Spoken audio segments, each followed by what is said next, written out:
আজকে আমি যে রান্নাটা নিয়ে এসেছি সেটা হচ্ছে গিলে মেটের কষা।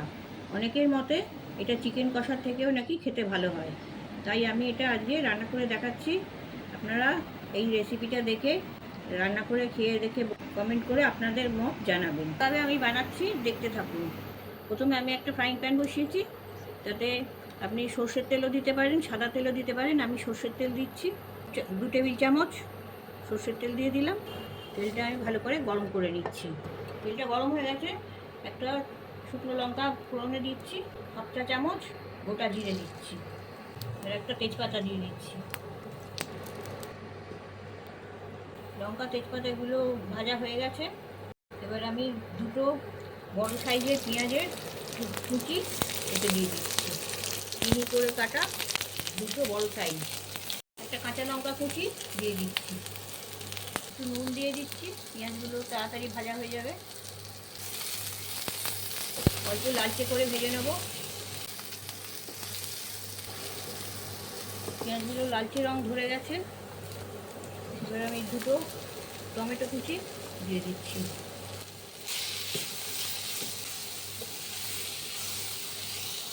এর সাথে দিয়ে দিচ্ছি 1 টেবিল চামচ আদা রসুনের পেস্ট। একসাথে কষিয়ে নেব। একটা ঢাকা দিয়ে দিচ্ছি, 5 মিনিট। এগুলো তাড়াতাড়ি গলে যাবে টমেটোগুলো, আর ওভেনের আঁচটা কম করা আছে। 5 মিনিট পরে ঢাকনাটা খুলছি। টমেটোগুলো সব নরম হয়ে গেছে, পেঁয়াজগুলো বেশ নরম হয়ে গেছে। সামান্য একটু জল দিয়ে দিয়েছি, তা নাহলে মশলাগুলো পুড়ে যাবে।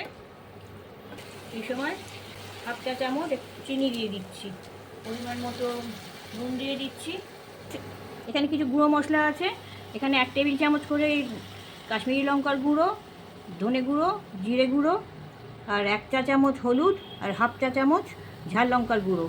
আর এখানে ধনে আর জিরেটা সমান সমান হবে, এগুলো আমি দিয়ে দিচ্ছি। মশলাটা একটু ভালো করে মিশিয়ে নিচ্ছি। গিলে মেটেগুলো এবার দিয়ে দিচ্ছি। এটা নুন আর ভিনিগারের জলে 10 মিনিট ভেজানো ছিল, ভিজিয়ে আমরা ভালোভাবে ধুয়ে নিয়েছি। এবার এগুলো দিয়ে দিচ্ছি। 1 কিলো মতন গিলে মেটে আছে। এটা মশলার সাথে ভালো করে কষিয়ে নেব। গিলেটা হচ্ছে গিজার্ড বা স্টমাক, আর মেটেটা হচ্ছে লিভার। ভালো করে একটু কষাতে হবে। মেটেতে অনেক পরিমাণে আয়রন থাকে। মেটেতে অনেক জল ছিল, কষতে কষতে সেই জলটাকে পুরো শুকিয়ে নিয়েছি। এবার তেল ছাড়ছে। এবার আমি এতে একটুখানি জল দেবো, ভালোভাবে এটা সেদ্ধ হওয়ার জন্যে সামান্য জল দিচ্ছি। এটার মধ্যে নুন চিনি সবই দেওয়া আছে। ঢাকাটা দিয়ে আমি 5 মিনিট ফুটিয়ে নেবো, আর ওভেনের আঁচটা আমি কমিয়ে দিচ্ছি। 5 মিনিট পরে ঢাকনাটা খুলছি আবার। আমরা গিলে মেটে কষা করছি তো, তাই জন্য এই জলটা একটুখানি শুকিয়ে নেবো আরও একটু।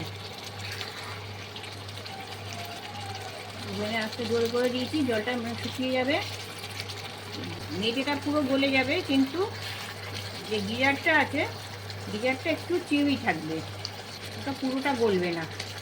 এবার এখানে একটু ভাজা মশলা দিয়ে দিচ্ছি। এতে ধনে, জিরে, মৌরি, ছোটো এলাচ, দারচিনি, শুকনো খোলার ভেজে গুঁড়ো করা আছে। 1/2 চা চামচ গোলমরিচ দিয়ে দিচ্ছি, গুঁড়ো গোলমরিচ।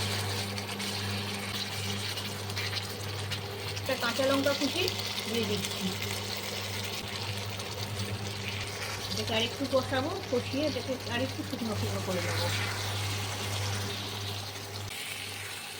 এটা কষতে কষতে জলটা পুরো শুকিয়ে গেছে, তেলটা ছেড়ে যাচ্ছে, ভালোভাবে তেলটা ছাড়ছে। এবার আমাদের গিলে মেটে কষাটা তৈরি হয়ে গেছে। এইভাবে কষিয়ে কষিয়ে এরকমভাবে তেল ছাড়া অবস্থায় রাখবে, তাহলে দেখবেন খেতে খুব ভালো লাগবে। আর এটা লুচি পরোটা সব কিছুর সাথেই যায়, আর এমনি শুধুও খাওয়া যায়। এবার আমি ওভেনটা বন্ধ করে দিচ্ছি। দেখুন কত সুন্দর রং হয়েছে। যেহেতু মেটেতে আয়রন আছে, সেই জন্য রংটা একটু কালচে উপর হয়েছে। রেসিপিটা ভালো লাগলে লাইক শেয়ার করবেন, আর কমেন্ট করে জানাবেন কেমন লাগলো।